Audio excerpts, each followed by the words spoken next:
السلام علیکم۔ BS videos میں آپ سب کو خوش آمدید۔ اللہ رب العزت نے جب موسیٰ علیہ السلام کے پتھر پر لاٹھی مارنے سے 12 چشمے جاری کر دیے تو بنی اسرائیل پانی کی طرح سے مطمئن ہو گئے، لیکن انہوں نے حضرت موسیٰ علیہ السلام سے تیسرا مطالبہ یہ کیا کہ اب ہمیں کھانے کی بھی ضرورت ہے۔ تو حضرت موسیٰ علیہ السلام نے اللہ تعالیٰ سے دعا مانگی تو اللہ رب العزت نے ان کے کھانے پینے کے لیے من اور سلویٰ نازل فرمائے۔ من ایک قسم کا میٹھا گوند اور شبنم کی مانند گاڑھی چٹنی جیسا تھا جو شہد سے بھی زیادہ میٹھا اور دودھ سے بھی زیادہ سفید تھا۔ یہ درختوں پر شبنم کی طرح پڑا ہوتا تھا۔ ہر آدمی اپنی ضرورت کے مطابق اسے اٹھا لاتا اور سلویٰ بٹیر کے مشابہ سرخی مائل پرندے تھے جو درختوں پر آ کر جمع ہو جاتے اور بنی اسرائیل روزانہ ضرورت کے مطابق انہیں پکڑ کر بھون کر کھا لیا کرتے تھے۔ جب بنی اسرائیل کو کھانے اور پینے کی اشیاء وافر مقدار میں ملنے لگی تو اس حوالے سے وہ مطمئن ہو گئے، تو انہوں نے حضرت موسیٰ علیہ السلام سے یہ مطالبہ کر دیا کہ یہاں بہت زیادہ گرمی ہے اور سایہ دار درخت بھی نہیں موجود،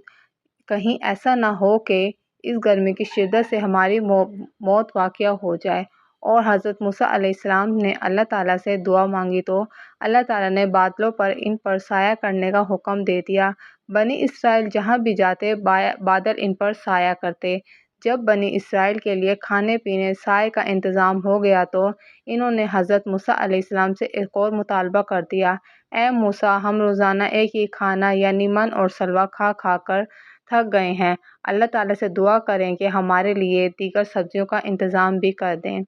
تو حضرت موسیٰ علیہ السلام نے قوم سے کہا، تم اچھی چیز کو چھوڑ کر گھٹیا چیز کا مطالبہ کیوں کرتے ہو؟ اور اگر تمہیں یہ چیزیں درکار ہیں تو پھر کسی شہر میں چلے جاؤ، وہاں تمہیں یہ چیزیں وافر مقدار میں مل جائیں گی۔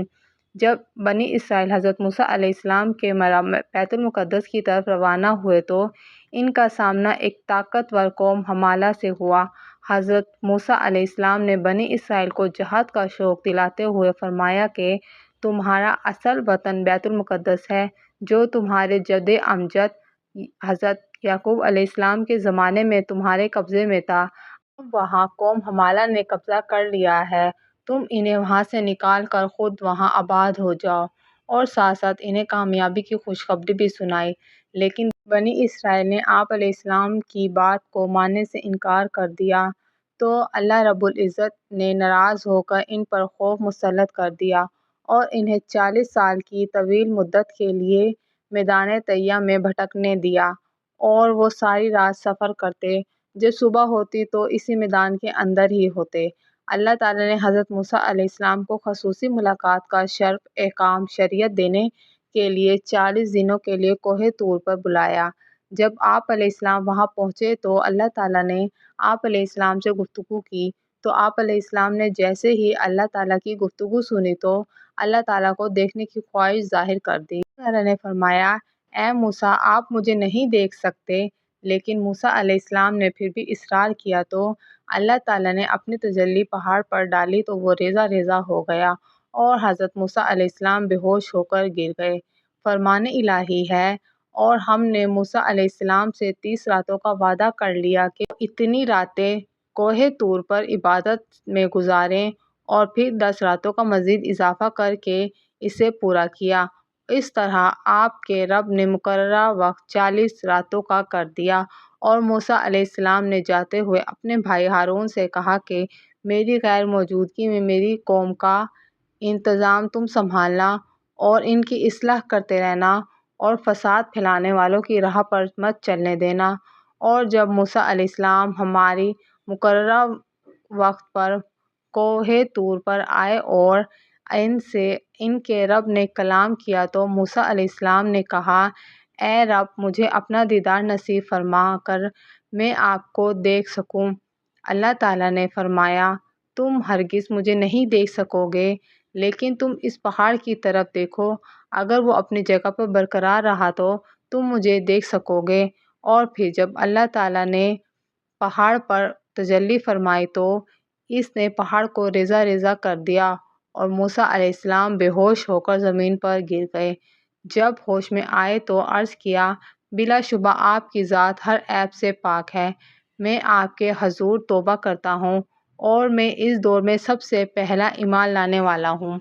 اللہ تعالیٰ نے فرمایا، اے موسیٰ، میں نے لوگوں میں سے پیغمبری اور ہم سے ہم کلامی کرنے کے لیے تمہیں منتخب کیا، لہٰذا جو کچھ میں نے تمہیں عطا کیا ہے اسے لے لو اور میرے شکر گزاروں میں شامل ہو جاؤ۔ اور جب موسیٰ علیہ السلام کوہ طور پر جاتے ہوئے اپنے بھائی ہارون علیہ السلام کو اپنا جانشین بنا گئے تو